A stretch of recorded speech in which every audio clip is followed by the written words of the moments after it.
My name is Thomas Carlin. I'm a boom operator with the 465th Air Fueling Squadron. Currently, I fly here with the Okies, based out of Tinker near OKC, and it's an awesome job. The KC-135's whole mission is we conduct aerial refueling, which is basically we're a flying gas station.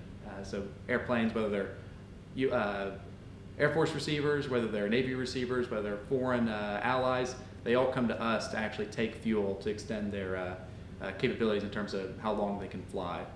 So my job specifically is I conduct the air refueling. So I lower down this 40-foot boom off the back of the airplane that so that the airplanes can fly up into us, and then I actually fly this thing into the top of them, which is a little area called the receptacle, basically just a giant hole that leads right into their gas tanks. So it's an interesting job. It's pretty stressful at times. So I have a couple questions I've been asked. It's like, oh, what's the toughest airplane to mess around with? What's the most difficult thing that you've dealt with? And any airplane can be just as hard, or any airplane can be really extremely difficult. It's based on the skill and kind of how new or how experienced the actual receiver pilots are. So yeah, you think, oh well, the fighters, they can move way quicker, they can jump around. A fat airplane can move around or jump around and scare you just as easily as a small one. One story that happened to a fellow student of mine, the pilots flew up too close into the boom. They had come in so close that they had crushed the ice shield, which is this covering around the outside of the boom that it actually retracts into. So the KC-135 refueling these airplanes allows all these other airplanes we're actually messing around with to have their range extended, have the amount of time they can actually fly extended. So a fighter like an F-16 would normally be limited to something in the ballpark of like 3 hours of flight because they burn so much fuel and because they are overall such a much smaller airframe. So they come to us to extend their lifetime or their amount of time that they can actually stay airborne for potentially hours.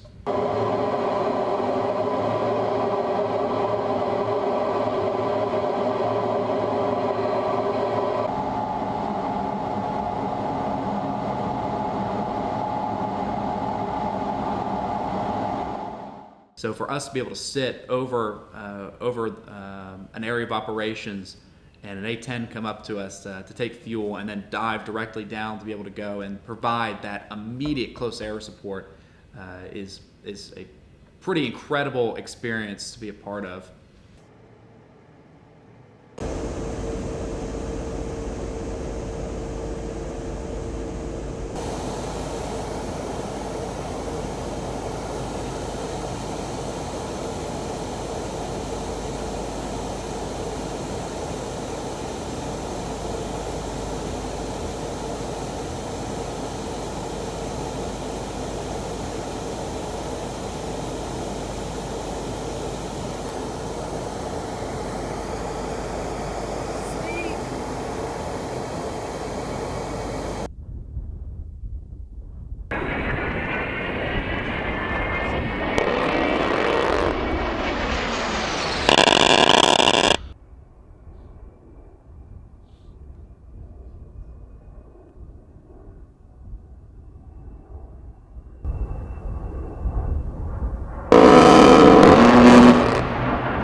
Get down! Get down! Shoot behind us.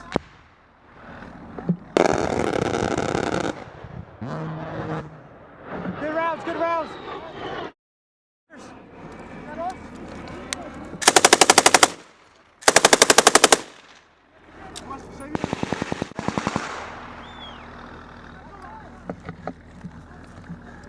I saw this.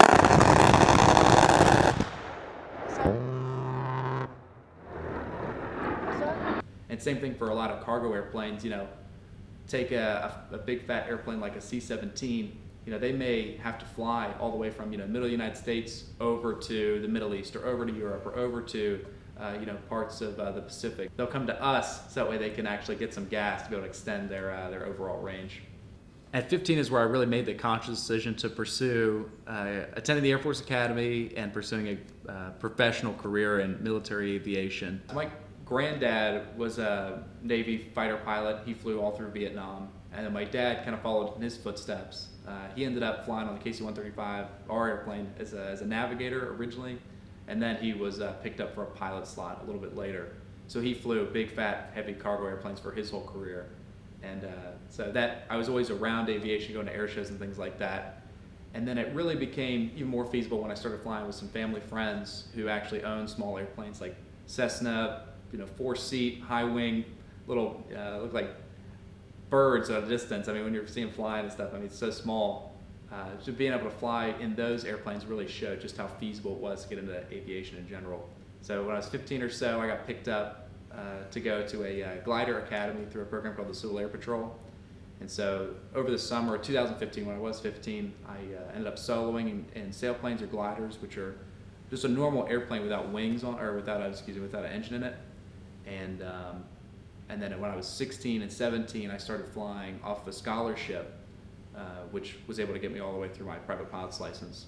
At 17 is where I made the decision that I wasn't actually going to pursue into the academy, because at that point I was on track to finish high school either right at or just short of my 2-year degree, and I started to see the beauty of the reserves, or at least the Air Force Reserve Command, because you can actually choose what airplane you'd like to potentially fly. Versus, if I was to actually attend the academy, there's a very good chance that I would have been accepted to be able to go fly, been accepted into pilot training, but I would have really had no clue what airplane I was going to get. About to turn 18, I actually became interested in the job as a boom operator, and I started to realize I could pursue finishing up my school to be able to potentially commission into the Air Force and become a Air Force pilot while serving as a boom operator enlisted, and be able to make a little bit of money on the side, working this job, have a little bit of school help in terms of financial assistance, and then also just have a good time and kind of start my retirement early. I recently, through February, took a trip for most of that month where we took F-22 stealth fighters out to Singapore for an international kind of air show. So we picked them up in Hawaii, flew them to Guam, and then stopped off in Singapore, and we were there for like 2 weeks. And so we took part in the air show, and it was pretty unique experience, getting to experience the culture, see that part of the world, and then also get to watch a foreign air show essentially. Of course, the Air Force showed up in force. Our U.S. Navy showed up in force to show off some of their stuff, and then same thing with the Marines. They brought a lot of guys out, so it was a really interesting experience. So, I mean, in the last year, we've been to, of course, now Singapore. We go to Hawaii about every other month for different training exercises. We've been to Japan, in Europe. We've been to Poland, Norway, Italy just last summer, Germany, and we have trips planned throughout the rest of the year to get into other parts of Europe. I'm 20 years old, able to make enough money to pay for a house, pay for school. I'm able to travel the world and still progress in my career goals and aspirations. So you're able to work with the reserve unit it's like your family. They're there to support you and to help you along, and you're not tied up going to the same job every day. You're able to really experience so many different things. So that's why I really enjoy being in the reserves.